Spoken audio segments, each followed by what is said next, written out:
तो फिल्म की शुरुआत होती है जेवियर को दिखाते हुए। जेवियर के पास लग्जरी घर है, गाड़ी है, जिससे बज़ाहिर तो वो बहुत अमीर दिखता है, लेकिन काफी अरसे से उसके पास कोई जॉब नहीं। इसी वजह से उसके घर के हालात बहुत ज्यादा खराब हैं। जेवियर ने बहुत सारे जॉब्स इंटरव्यू दिए, लेकिन किसी एक में भी सिलेक्ट ना हो पाया। और एक शाम उदास जब वो घर लौटा तो उसकी वाइफ ने उसे मशवरा दिया कि तुम अपना ये लग्जरी घर और गाड़ी सेल कर दो। ना चाहते हुए भी जेवियर को ये बात माननी पड़ती है। उसने अपनी हाउस हेल्पर को भी निकाल दिया था और अपनी जॉब जाने की वजह से वो बहुत ज्यादा उदास थी। उसे जेवियर के ऊपर डुप्लीकेट चाबियां फेंकी और यहाँ से चली गई। जेवियर अब एक छोटे अपार्टमेंट में शिफ्ट हो चुका था। उसने एक शॉर्ट कोर्स भी ज्वाइन कर लिया ताकि उसकी प्रोफाइल बेहतर हो सके और जॉब के मौके उसे ज्यादा मिल सके।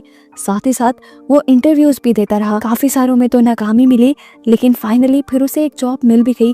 वो बहुत ज्यादा खुश था, लेकिन जब तक उसे ये पता नहीं चला कि उसे पहले 6 महीने इस कंपनी में अनपेड इंटर्नशिप करनी होगी, समझने कि फ्री में काम करना होगा एक्सपीरियंस के लिए।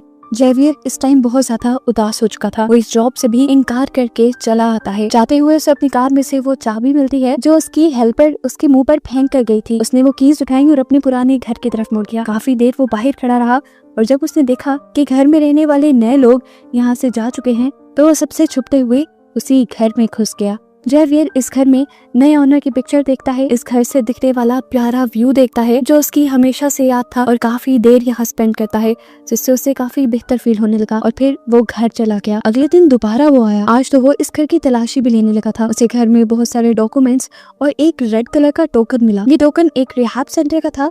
वहाँ कौन और क्यों जाता था, जेवियर ये जानने के लिए उनका कंप्यूटर ऑन कर लेता है। उनके कंप्यूटर से जेवियर को उनके बारे में बहुत सारी इंफॉर्मेशन मिलती है, जैसा कि 1 साल पहले इस फैमिली का एक्सीडेंट हुआ था क्योंकि इस घर का ओनर ड्रंक था, इसलिए 1 साल के लिए उसका ड्राइविंग लाइसेंस भी कैंसिल कर दिया गया था। यहाँ पर उसे ओनर के पूरे दिन का शेड्यूल भी पता चल जाता है और जेवियर ये भी जान जाता है कि नया ओनर अगले दिन 3 बजे अपने रिहैब जाने वाला था। अगले दिन जेवियर भी उस रिहैब सेंटर पहुंच जाता है जहां सब लोग नशे की लत छोड़ने के लिए जाते हैं। यहाँ पर वो ओनर भी आया हुआ था। जेवियर को यहाँ पहली मर्तबा देखकर उससे भी यहाँ के लोग सवाल करने लगे, तो जेवियर ने अपनी कहानी बनाना शुरू की। उसने बताया कि वो अल्कोहलिक है, यानी बहुत ज्यादा शराब पीता है, जिसकी वजह से उसकी वाइफ और बेटी यानी उसकी फैमिली भी उससे काफी दूर हो गई है। उसकी कहानी बहुत ज्यादा उसके घर के नए ऑनर से मैच कर रही थी, इसलिए फौरन उसने जेवियर को नोटिस करना शुरू कर दिया और यही तो असल में जेवियर का प्लान था। जल्द ही इन दोनों में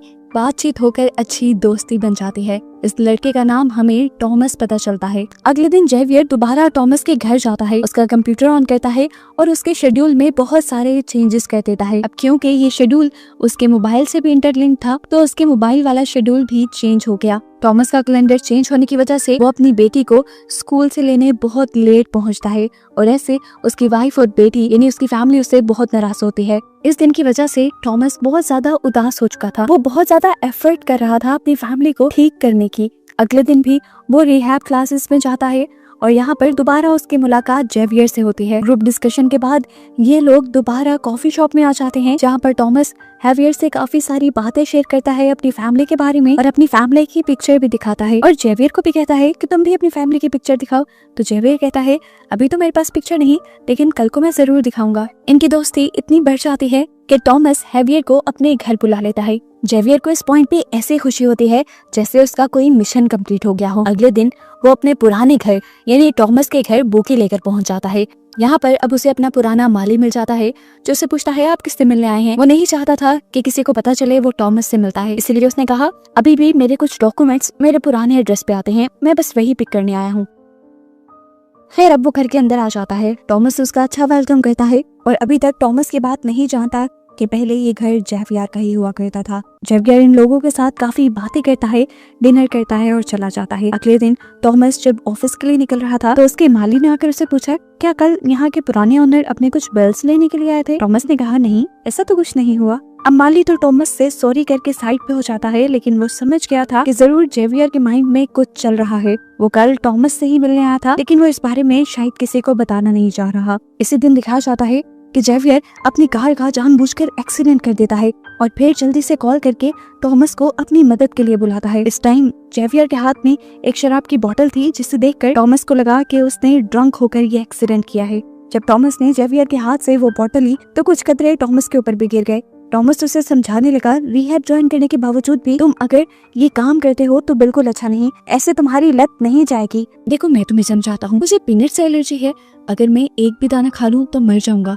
तुम भी ड्रिंक करने को ऐसा ही समझो, अगर तुमने ड्रिंक किया तो तुम मर जाओगे। जेवियर उससे कहता है, मैं ड्रिंक करना नहीं चाहता था, लेकिन कल जब मैं तुम्हारे घर आया तो मैंने देखा तुम अपनी जिंदगी कितने अच्छे से मेंटेन करते हो, तुम्हारी फैमिली है, तुम एक कंपनी के वाइस प्रेसिडेंट भी हो, लेकिन मैं ना मेरे पास जॉब है और ना ही मेरी फैमिली मेरे सपोर्ट में है। मैं अपने दुख को काबू नहीं कर सका, इसलिए मैंने ड्रिंक की। टॉमस कहता है, ऐसा कुछ नहीं जैसा तुम्हें नजर आ रहा है, मैंने भी सब चीजों को बैलेंस करने में बहुत मेहनत की है, और वो कंपनी जहाँ मैं वाइस प्रेसिडेंट हूँ वो असल में मेरी नहीं है, मेरे फादर इन लॉ की है। जेवियर उसकी सारी बात सुनकर उससे कहता है, अच्छा मुझे कुछ देर के लिए तुम्हारा फोन चाहिए, मेरा फोन डेड है और मुझे कार टो करने के लिए किसी को बुलाना है यहाँ। टॉमस उसे फोन दे देता है, लेकिन कॉल करने से पहले वो अपने आप को एक मेल भी करता है। उसने ऐसा क्यों किया ये आगे रिवील होगा। इस सब में उसने टॉमस से प्रॉमिस भी ले लिया था कि तुम घर जाकर अपनी वाइफ को इस बारे में कुछ ना बताना, वो पता नहीं मेरे बारे में क्या सोचेंगी। टॉमस ने उसकी ये भी बात मान ली। अब वो जब घर गया तो उसकी वाइफ को उसके कपड़ों से अल्कोहल की स्मेल आ गई। वो भड़क गई, उसे लगा कि टॉमस सीरियस नहीं है उनकी फैमिली को लेकर। वो दोबारा अपनी उन्हीं हरकतों पर उतर आया है जिसकी वजह से उसकी फैमिली एक बहुत बड़े मसले में आ चुकी थी पहले भी। और यहाँ पर टॉमस को अपनी वाइफ को बताना पड़ता है कि ड्रिंक मैंने नहीं किया था बल्कि जेवियर ने किया था, मैंने बस उसकी मदद की। सिंकट होकर हमें जेवियर को दिखाया जाता है, जिसे उस टाइम उसकी माली की कॉल आती है और वो कहता है, मैं ये बात जान गया हूँ कि तुम अपने घर टॉमस से मिलने आए थे, कोई बिल्स लेने नहीं। अगर तुम चाहते हो कि ये बात मैं छुपा कर रखूं तो कल आकर मुझसे मिल लेना। मजबूरन जेवियर को उससे मिलना पड़ा। माली ने उसे कहा, मैं जानता हूँ टॉमस को लेकर तुम्हारे इरादे अच्छे नहीं, अगर तुम चाहते हो कि मैं तुम्हारे बारे में पुलिस को ना बताऊं तो तुम मेरे लिए भी काम करो, तुम टॉमस की बेटी के कपड़े मुझे ला कर देना। ये सुनकर जेवियर को बहुत गुस्सा आया कि कितना नीच आदमी था ये, लेकिन अभी उसे अपना प्लान भी खराब नहीं करना था, इसलिए वो मान गया। मजबूरी में जेवियर माली के काम से टॉमस के घर जाता है उस वक्त जब उसके घर पे कोई नहीं होता। अभी उसने अपना काम मुकम्मल नहीं किया था कि टॉमस की वाइफ घर वापस आ गई। वो बुरी तरह घबरा गया। मजे की बात कि टॉमस की वाइफ इस टाइम जेवियर को ही कॉल करने वाली थी, उसे कुछ कहना चाहती थी वो। उसने जैसे ही कॉल मिलाई तो यहाँ पर जेवियर का फोन बज गया, जिसकी आवाज उसने सुनी भी, लेकिन फिर अपने दिल का वहम समझकर वो अपना काम करके यहाँ से चली गई और फाइनली जेवियर बच गया। थोड़ी देर बाद हम देखते हैं कि जेवियर और टॉमस की वाइफ दोनों एक रेस्टोरेंट में मिले हैं, जहाँ पर टॉमस की वाइफ उससे कहती है कि मैं नहीं चाहती तुम टॉमस से मिलो, मैं नहीं चाहती कि पहले की तरह हम किसी बहुत बड़ी मुसीबत में आए। पहले भी उसकी अल्कोहल वाली आदत की वजह से हमारा बहुत बुरा एक्सीडेंट हुआ, उसमें तो हमारी जान बच गई, लेकिन अब मैं नहीं चाहती कि तुम्हारे साथ रहकर टॉमस को दोबारा अल्कोहल की आदत हो। यहाँ पर जेवियर उसके साथ भी खेल खेल जाता है और बताता है कि ड्रिंक मैंने नहीं की थी बल्कि खुद टॉमस ने की थी। वो उसे टॉमस का एक मेल भी दिखाता है जिसमें लिखा था, जल्दी से यहाँ आओ, मैं मुसीबत में फंस गया हूँ। ये असल में वही मेल है जो जेवियर ने टॉमस का फोन लेके अपने फोन पे उसी टाइम कर ली थी, यानी ये सारा प्लान उसने पहले से ही सोच रखा था। अब घर पे हम देखते हैं कि टॉमस की वाइफ और टॉमस के दरमियान में बहुत बुरी लड़ाई हो जाती है इस मिसअंडरस्टैंडिंग की वजह से। जेवियर के घर पे उसे एक पार्सल रिसीव होता है जिसमें हम देखते हैं कि पेपर स्प्रे और पीनट स्प्रे था। वो बड़ी ही चालाकी से पीनट स्प्रे को पेपर स्प्रे के अंदर इंजेक्ट कर देता है और बाकी बचे हुए सामान को फेंक देता है। जेवियर जिस टाइम ये सब कुछ कर रहा था वो ये नहीं जानता था कि उसकी वाइफ उस पर नजर रखे हुए है। वो अब ये लेकर टॉमस की वाइफ के पास जाना चाहता था, लेकिन उसे शक हो गया कि उसकी वाइफ उसका पीछा करने लगी है, इसीलिए वो अपने कोर्स सेंटर चला गया। जेवियर की वाइफ ने जब उसे क्लास में बैठा देखा तो वो रिलैक्स होकर यहाँ से चली गई। इसके बाद जेवियर गार्डनर से मिलने के लिए आता है। वो उसे टॉमस की बेटी के कपड़े दे देता है, लेकिन अब उसकी डिमांड और ज्यादा बढ़ गई थी। वो जेवियर से कहता है, तुम अब ये कैमरा टॉमस की बेटी के कमरे में लगा देना। जेवियर को लगा कि ये उसके लिए अब खतरा बनता जा रहा है, इसीलिए बड़ी ही जहानत से उसने माली को कुछ इस तरह से मारा कि हर किसी को उस माली की मौत एक हादसा लगी और जेवियर बिल्कुल नहीं फंसा। इसके बाद वो जाता है टॉमस के ऑफिस।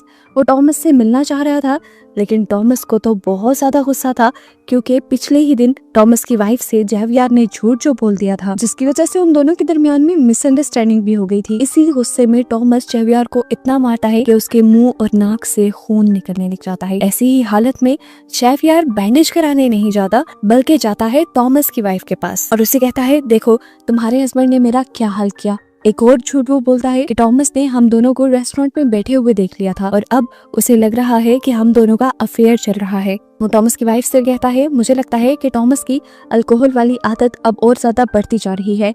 नशे और गुस्से में कहीं वो आपको नुकसान ना पहुंचा दे, इसलिए मेरे पास ये पेपर स्प्रे है, इसे आप रख लें। ये वही पेपर स्प्रे था जिसके अंदर वो पीनट सोल्यूशन डाल चुका था। ये देने के बाद वो अपने घर आ जाता है और अपनी वाइफ से कहता है मुझे कुछ अर्जेंट काम आ गया है, मैं कुछ दिन के लिए शहर से बाहर जा रहा हूँ। हालांकि उसकी वाइफ उससे पूछते रह गई कि कहाँ जा रही है वो, लेकिन वो जल्दी से चला गया। इसके बाद उसने टॉमस की वाइफ को कॉल की और बोला मैं जानता हूँ कि आपकी बेटी और आप जिमनास्ट के बहुत बड़े फैन हैं, मैं एक मशहूर जिमनास्ट से आप लोगों को मिलवा सकता हूँ। ये सुनकर तो टॉमस की वाइफ बहुत ज्यादा खुश हो गई और टॉमस के साथ चलने के लिए तैयार हो गई। ये लोग जिमनास्ट के साथ एक पिक्चर पे क्लिक करते हैं इस तरह जिस तरह ये एक फैमिली हो, और जेवियर जानबूझकर ये पिक्चर टॉमस को सेंड कर देता है। इस पिक्चर को देखकर वो टूट गया, दुख ने उसे कहीं का ना छोड़ा और कई महीनों के बाद आज उसने दोबारा ड्रिंक कर ली। बस यही तो जेवियर चाहता था, वो उसकी वाइफ को यकीन दिलवाना चाहता था कि वो अब भी ड्रिंक करता है, और ये सब करके उसने टॉमस को मजबूर किया कि वो ड्रिंक करे, और ऐसे उसकी वाइफ को यकीन हो गया कि उसके हस्बैंड ने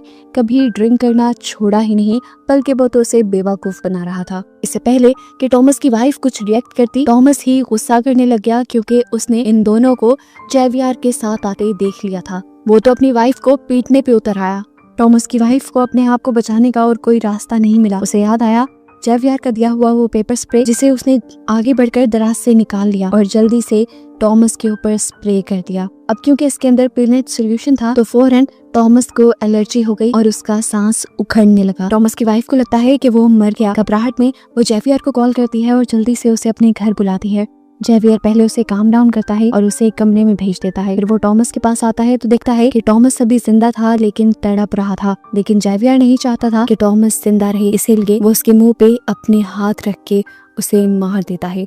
वो पहले से ही ग्लव्स पहने हुए था, मतलब वो टॉमस को मारने के ही इरादे से आया था, और फिर टॉमस आखिर मर जाता है। अब सीन यहीं से कट होकर हमें कई माह बाद का सीन दिखाया जाता है। हमें पता चलता है कि जिस कंपनी का वाइस प्रेसिडेंट पहले टॉमस था, अब उसी कंपनी में वही पोस्ट जेवियर ले चुका है, क्योंकि उसने टॉमस की वाइफ से शादी कर ली थी। टॉमस को मारकर उसने टॉमस की जगह, घर, सब कुछ ले लिया, यहाँ तक कि उसकी फैमिली भी, और अपनी लाइफ सेट कर ली। हम देखते हैं कि यहाँ पर जेवियर से उसकी वाइफ मिलने के लिए आती है, जिसे अब वो डाइवोर्स दे चुका था। वो उसे कहती है मैं जानती हूँ कि टॉमस को तुमने ही मारा है, क्योंकि तुमने पेपर स्प्रे में जब वो पीनट सोल्यूशन मिलाया था तो मैंने तुम्हें देख लिया था। मैं चाहूँ तो अभी भी जाकर पुलिस को ये बयान दे सकती हूँ। उसकी ब्लैकमेलिंग में जेवियर नहीं आता और उससे कहता है तुम जो चाहो कर लो, अगर तुम चाहती हो अपने बेटे का ब्राइट फ्यूचर तो तुम ऐसा नहीं करोगी, क्योंकि मैं तुम्हें पैसा देना बंद कर दूंगा, और अगर इस सब के बावजूद तुम अपना शौक पूरा करना चाहो तो कर लो। अब मुझे कोई डर नहीं, मेरे पास बहुत पैसा है, मैं कोई भी बड़े से बड़ा लॉयर करके ये केस जीत जाऊंगा और तुम्हारे हाथ कुछ नहीं आएगा। इसके बाद जेवियर की एक्स वाइफ वहाँ से चली जाती है और जेवियर अब अपने पुराने घर आता है, जिसे वो पहले बेच चुका था, लेकिन ये घर अब दोबारा उसी का हो चुका था। वहाँ वो टॉमस की वाइफ और बेटी को प्यार करता है, जो कि अब उसकी वाइफ और बेटी है। जेवियर इन दोनों के साथ खुश है, उसकी लाइफ अब सेट है, और बस यही दिखाते हुए ये मूवी यहाँ खत्म हो जाती है।